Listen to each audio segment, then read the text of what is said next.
What can they get if they haven't found in the past year? Will you pledge to release the report in full after 90 days? Yes, that's unless there's something I'm unaware of. Predictably, Beijing is not happy about that. The spokesperson for the Chinese Foreign Ministry hit back at Biden, taking a page right out of the mainstream media's playbook. Their aim is to use the pandemic to pursue stigmatization, political manipulation, and blame shifting. This after it was revealed that he shut down an existing Trump-era State Department inquiry into the origins of the virus. Steve, I'm suspicious of Biden's sudden turn here. Right. Well, I think very validated suspicion, because it's ridiculous that Joe Biden now is suddenly coming along to the place where Donald Trump was over a year ago, and where so many Americans were who were really thinking and analyzing this situation. We've got to get to the bottom of this. And to help us talk about this important topic, I'm really pleased to welcome the founder of Turning Point USA, Charlie Kirk. Welcome to the show. Thank you. Thanks so much for being here. Thank you. You bet. So listen, Charlie, regarding President Trump, I had an interview with him a couple of days ago. Here's what he had to say about this issue and his vindication. Right at the beginning, that's where it came from. I think it was obvious to smart people that's where it came from. I have no doubt about it. I had no doubt about it. I was criticized by the press because China has a lot of people taken care of.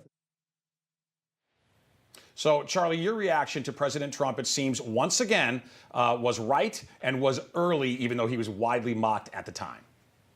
First, congratulations on getting that interview. That's a big deal. I was pleased to see it. You did a great job. Look, he was right early and he was condemned. And I think that they realized that if President Trump was given an opportunity back in the election of last year to talk about where this virus actually came from, and it didn't come from some bat in the Himalayas and some wet market, that it actually could have been used as a political advantage for President Trump, which is why President Trump called it the China virus, because he was trying to unify America against the suffering that we were feeling, trying to find someone to blame. And the person to blame was, of course, the Chinese Communist Party, that likely could not, we know they covered it up and they probably didn't even follow the proper procedures. But now it's, hey, it came from a laboratory from the Wuhan Institute of Virology. And so this was all politics. And I'm not really sure why Joe Biden is all of a sudden now saying that there's going to be a report and released. I don't give them the benefit of good intention. So whatever they're trying to do, it's probably just to preserve power for power's sake. That's almost everything the Democrats try to do right now. But I do believe that they're in a very difficult situation because people are going to demand answers. This was a civilization-altering event, the Chinese coronavirus and the lockdowns that followed it. And if we're just supposed to believe that it came from some wet market and sit down and shut up and there will be no answers, that's not a good thing for our country or for future epidemiological issues coming up. Well, Charlie, a lot of us, around this time last year and even a little bit before then, were raising questions on social media. I know a lot of us were fact-checked because of it. And now Facebook changing course, saying they will no longer flag posts that claim the virus is man-made or made in a lab. Your reaction to that? Yeah, I was one of those people that actually got one of those fact-checking strikes from, some of those sociopaths from Silicon Valley that have nothing better to do but go around and trolling people's posts and trying to act like they know what's the right thing and the wrong thing. In reality, they were wrong. And so this goes back to the idea that more speech is better. Maybe if social media was not restricting inquiry into this topic, maybe we would have actually had more consensus on this.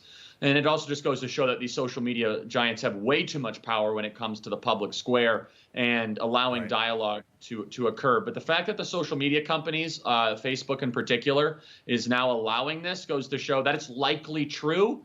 And the Chinese Communist Party needs to pay. And do I think the Biden administration will do that? Of course not. But they need to pay a very heavy price. This was an epidemiological Pearl Harbor that was likely man-made in a gain-of-function research that was put on the entire Western world and with it the entire world.